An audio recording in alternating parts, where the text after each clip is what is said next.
பிரபாகரனே பெரியாரை ஏற்றுக்கொண்டாருங்கிறதே விமர்சனமா இருக்கு. யாருங்க சொன்னது? யாருங்க சொன்னது? யாருங்க சொன்னது? யார் சொன்னவன்?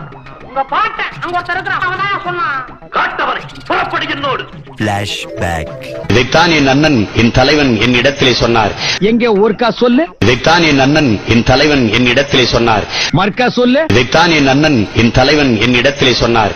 மர்க்கா சொல்லு. பெரியாரின் சிந்தனைகளை படித்து வளர்ந்த பிள்ளைகள், பேரறிஞர் அண்ணா என்ற பெருமகனின் பேச்சை கேட்டு எழுத்தை படித்து வளர்ந்த பிள்ளைகள், தூர தேசத்திலே வாழ்ந்த நாங்கள் போராளிகளாக மாறி நிற்கிறோம் என்று என்னிடத்திலே சொன்னார். இவனோட சாவகாசம் வச்சிருக்கு, உங்களுக்கு முதல் நாள் சாத்தா தோணாம. யாரு? நான் இவன் கூட சவகாசம் வச்சிட்டு இருந்தா அப்படின்னு இந்த நாய் சொல்லிச்சா? ஏண்டா தந்தை பெரியார் சொல்கிறார், மானமுள்ள நீ 1000 பேரோடு சண்டை போட்டு விட முடியும், மானங்கட்ட ஒருவனோடு நீ சண்டையே போட முடியாது.